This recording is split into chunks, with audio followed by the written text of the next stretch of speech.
Hello everyone, সবাইকে শিশু স্বাস্থ্য পেজে স্বাগত। আশা করি সবাই ভালো আছেন। আজকের ডিসকাশনের টপিক হলো শিশুদের আয়রন ডেফিসিয়েন্সি অ্যানিমিয়া বা রক্তাল্পতা এবং দুর্বলতা। খুবই ইম্পর্টেন্ট একটা টপিক। আমরা দেখি অলমোস্ট 70% অফ বাচ্চা যারা আসে ক্লিনিকে তাদের মধ্যে কিন্তু আয়রনের ঘাটতি রয়েছে, তাদের মধ্যে রক্তাল্পতা রয়েছে। তো আমরা কখন বলবো অ্যানিমিয়া বা রক্তাল্পতা? যদি 6 মাস থেকে 5 বছর বয়সী বাচ্চার হিমোগ্লোবিন 11-র কম হয়, বা 5 বছর থেকে 12 বছর বয়স অবধি বাচ্চার হিমোগ্লোবিন যদি 11.5-র কম হয়, বা 12 বছরের ঊর্ধ্বের বাচ্চার হিমোগ্লোবিন যদি 12-র কম হয়, তাহলে আমরা রক্তাল্পতা বা অ্যানিমিয়া বলবো। তো বাচ্চাদের এই রক্তাল্পতা বা অ্যানিমিয়ার অনেক কারণ আছে।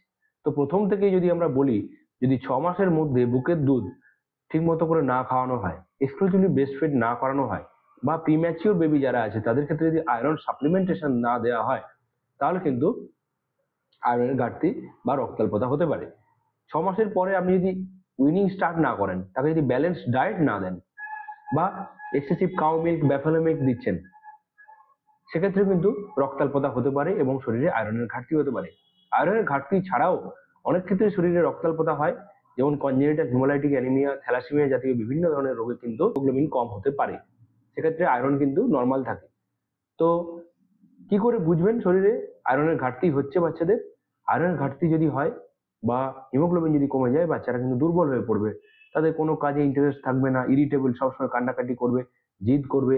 কখনো কখনো ব্রেথ হোল্ডিং স্পেল হয়, কখনো কখনো পাইকা বা এক্সেসিভ দেওয়াল, মাটি, এই পেন্টিং সেগুলো খেতে থাকে, বা খুব ইরিটেবল হয়ে যায়, ডেভেলপমেন্টাল ডিলে হতে পারে, কগনিশন ইমপ্রপার হয়ে যায়, সবার সাথে মিশতে পারে না, তার মধ্যে ইন্টেলিজেন্স শার্পনেস এগুলো কিন্তু কমতে থাকে, খিদে মরে যায়। তো আয়রনের ঘাটতি শরীরে থাকলে কিন্তু অনেক কিছু প্রবলেম বাচ্চাদের হয়।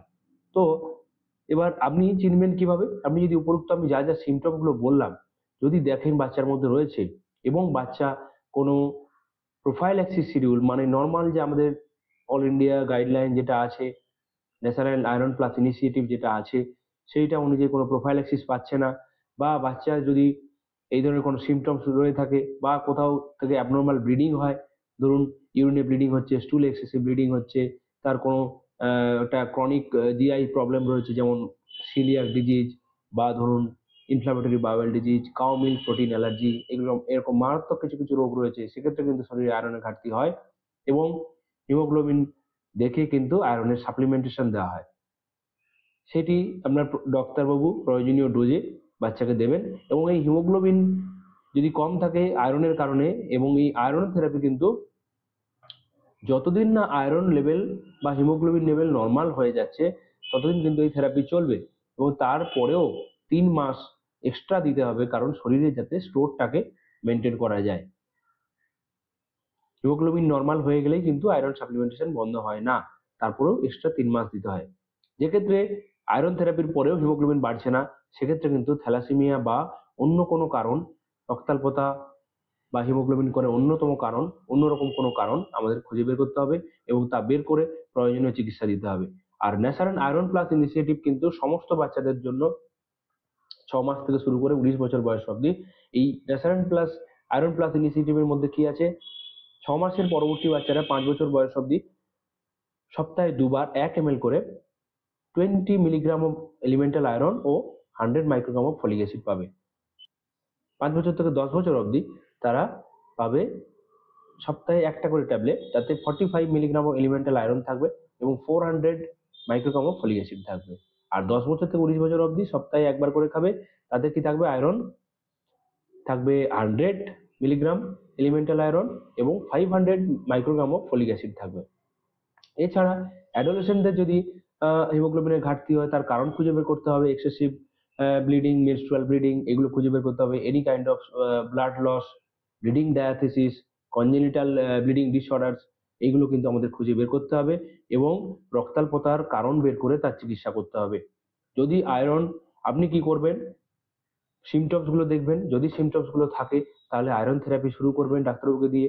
যদি সিমটমস নাও থাকে, তবুও আমাদের ন্যাশনাল যে গাইডলাইন অনুযায়ী প্রোফাইল্যাক্সিস বা রোগ হওয়ার আগেই বা অ্যানিমিয়া হওয়ার আগেই আয়রন সাপ্লিমেন্টেশন সেটা করবেন, বাই উইকলি, বা 5 বছরের পরে ওয়ান্স উইকলি করে, বা 10 বছরের পরে ওয়ান্স উইকলি করে, আমি যেরকম বললাম। আর যদি হিমোগ্লোবিন কম থেকে থাকে, যেমন 6 মাস থেকে 5 বছরের মধ্যে বাচ্চা যদি হিমোগ্লোবিন 11-র কম থাকে, 5 বছর থেকে 12 বছর অবধি যদি 5 বছর থেকে 11 বছর অবধি যদি হিমোগ্লোবিন 11.5-র কম থাকে, বা 12-র উপরে যদি 12-র কম থাকে, তাহলে কিন্তু অবশ্যই আপনি আয়রন সাপ্লিমেন্টেশন দেবেন। এবং সেটি আয়রন হিমোগ্লোবিন লেভেল নর্মাল হয়ে যাওয়ার পরেও আরো 2 থেকে 3 মাস দিতে হবে। তো আশা করি ভিডিওটি ভালো লেগেছে। ভিডিওটি যদি ভালো লাগে এক্ষুনি শেয়ার করে দিন। রক্তাল্পতা এবং দুর্বলতা একটি অন্যতম কারণ বাচ্চাদের cognition, development, memory, appetite, irritability, এগুলো বিভিন্ন মাল্টিপল সিমটমস করে। শুধুমাত্র যে বাচ্চা খেলতে পারছে না বা একটু পরিশ্রম করলে হাঁপিয়ে যাচ্ছে, উইকনেস, জেনারেলাইজ উইকনেস, শুধুমাত্র তা নয়, নিউরো কগনিশনেও কিন্তু আয়রন আমাদের খুবই হেল্প করে, এবং আয়রনের ঘাটতিতে অনেক কিছু সমস্যা। আরেকটা জিনিস আপনারা মাথায় রাখবেন, সেটা হচ্ছে ওয়ার্ম ইনফেস্টেশন বা কৃমি। এক্সেসিভ যদি কৃমি হয় সেক্ষেত্রে কিন্তু রক্তাল্পতা দেখা যায়, এবং সেক্ষেত্রেও কিন্তু একটি অ্যানিমিয়া বা শরীরে রক্তের ঘাটতির কারণ। সেক্ষেত্রে 1 বছর বয়স পেরোলেই কিন্তু 6 মাস পর পর বাইঅ্যানুয়াল ডিওয়ার্মিং আপনারা করবেন, কৃমির ওষুধ আপনারা দেবেন। 1 বছর থেকে 2 বছর বয়স অবধি আপনারা দেবেন 200 মিলিগ্রাম, এবং সেটা 7 দিন বা 14 দিন পর রিপিট করার দরকার নেই। যদি না খুব এক্সেসিভ ইনফেকশন হয়, ইনফেস্টেশন হয়, সিমটোম্যাটিক হয়, আর 2 বছর থেকে আপনারা কিন্তু 400 মিলিগ্রাম একটা ডোজ দিতে পারবেন। আর যেখানে বেশি ইনফেকশন হয়, বাচ্চারা বারবার ভোগে, সেখানে আমরা 2 সপ্তাহ পরে একটা রিপিট ডোজ বা অ্যানাদার 400 মিলিগ্রাম আমরা অ্যালবেন্ডাজল আমরা দিতে বলি। আর আরো কয়েকটা জিনিস বলে রাখি, যদি excessive consumption of cow milk, যদি কাউ মিল্ক, ব্যাফেলো মিল্ক দেন, তাহলে কিন্তু বাচ্চার শরীরে আয়রনের ঘাটতি দেখা যেতে পারে, এবং কাউ মিল্ক প্রোটিন অ্যালার্জি দেখা গেলে কিন্তু শরীরে রক্তের ঘাটতি হয়, হিমোগ্লোবিন কমে যায়, আয়রন কমে যায়। আর আপনি যখন আয়রন থেরাপি শুরু করছেন, যদি কারো হিমোগ্লোবিন 8 থাকে, আপনি 1 মাস আয়রন থেরাপি দেওয়ার পর যদি হিমোগ্লোবিন 1 থেকে 2 গ্রাম বেড়ে যায়, তাহলে বুঝতে পারবেন যে এটা আয়রনের ঘাটতির জন্যই হচ্ছে। যদি না বাড়ে, তাহলে কিন্তু এটা একটা কনসার্নিং পয়েন্ট, এবং সেক্ষেত্রে কিন্তু আপনাকে ডাক্তারবাবুর কাছে যেতে হবে, পেডিয়াট্রিশিয়ানের কাছে যেতে হবে। আর আয়রন দেওয়ার টেকনিক একটা খুব ইম্পর্টেন্ট জিনিস। আয়রন কিন্তু আমাদের ডেন্টাল স্টেনিং করে, অনেক সময় আয়রন দেওয়ার জন্য পটির রং চেঞ্জ হয়ে যায়, বা একটু খাওয়ার ইচ্ছে কমে যায়, বুক জ্বালা করে, পেট জ্বালা করে, এগুলো হয়। সেক্ষেত্রে কিন্তু চেষ্টা করবেন যে আয়রনটিকে কিন্তু ফলের জুসের সাথে দিতে হবে। দিনের মধ্যে এক টাইমেই দিয়ে দিলে ভালো হয়। খাবারের সাথে বা জলের সাথে, জুসের সাথে মিক্স করে দিতে হবে। খাওয়ার পরে মুখটা ধুয়ে দিতে হবে। এবং আয়রন দেওয়ার সময় কিন্তু আপনাকে গরুর দুধ দেওয়া যাবে না 1 ঘন্টা আগে এবং 2 ঘন্টা পরে, বা ক্যালসিয়াম জাতীয় কোনো কিছু দেওয়া যাবে না। আর যেটা মনে রাখবেন, আয়রন রিস্ট কিছু আমি ফ্রুটস, ভেজিটেবলস বলবো। সব থেকে ভালো সোর্স হলো, আয়রনের সোর্স হচ্ছে এনিম্যাল সোর্স। আপনারা মাছ, মাংস, ডিম সবকিছু থেকেই আয়রন পেয়ে থাকবেন, বিশেষ করে সামুদ্রিক মাছ। আর সবজির মধ্যে পালং শাক, বিনস বলতে পারেন, ব্রকোলি থেকে পাওয়া যেতে পারে, আমন বাদাম বা ক্যাশু থেকে আমরা পেতে পারি। তো মাল্টিপল সোর্সেস রয়েছে। আপনি বাড়িতে হেলদি ডায়েট, 6 মাসের পর থেকে balance diet, complimentary feeding start করুন। বাচ্চার দরকার হলে একটা হিমোগ্লোবিন টেস্ট করতে পারেন। অনেক দেশে এরকম স্ক্রিনিং প্রসিডিওর চালু আছে, যে 8-9 মাস বয়সে একটা রেগুলার স্ক্রিনিং করা হবে। যদি নাও করেন, তাহলে নর্মাল যে গভর্নমেন্টের প্রোটোকল, সেটা ওয়াইজ কিন্তু আপনারা আয়রন সাপ্লিমেন্টেশন শুরু করুন। INFI, that means national iron plus initiative, এটা অনুযায়ী আপনারা শুরু করুন। আর যদি তারপরেও ঘাটতি মনে করেন, কোন সিমটমস দেখতে পান, তাহলে অবশ্যই থেরাপিউটিক ডোজে যেতে হবে। সাপ্লিমেন্টেশনের ডোজ আলাদা, থেরাপির ডোজ আলাদা। থেরাপি হচ্ছে যখন আপনার ঘাটতি থাকবে, হিমোগ্লোবিন কম থাকবে।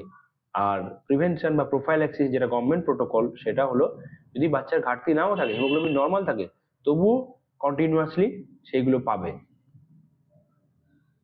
আশা করি ভিডিওটি আপনাদের কাছে ক্লিয়ার। ভালো লাগলে এক্ষুনি শেয়ার করুন, ভিডিওটি সমস্ত বাবা মার কাছে পৌঁছে দিন।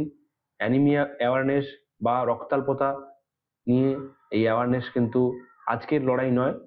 ডাক্তারবাবুরা, হেলথ কেয়ার ওয়ার্কার্সরা অনেক দিন ধরে এই লড়াই করছেন মানুষের বেটার লাইফের জন্য, বাচ্চাদেরকে সঠিক দিশা দেখানোর জন্য, তাদের growth, development, nutrition, exercise capability, তাদের ডেলি অ্যাক্টিভিটি, তাদের কগনিশন, এগুলো ডেভেলপমেন্টের জন্য আয়রন কিন্তু খুবই গুরুত্বপূর্ণ। ভিডিওটি ভালো লাগলে শেয়ার করুন। ভালো থাকুন, নমস্কার। আর শিশু স্বাস্থ্যকে ফলো করতে ভুলবেন না। শিশু স্বাস্থ্য পেজকে ফলো করে রাখুন। ডক্টর শঙ্কর নারায়ণ মিশ্র শিশু স্বাস্থ্য পেজকে আপনারা ফলো করে রাখুন, শেয়ার করে রাখুন। ভালো থাকুন, নমস্কার।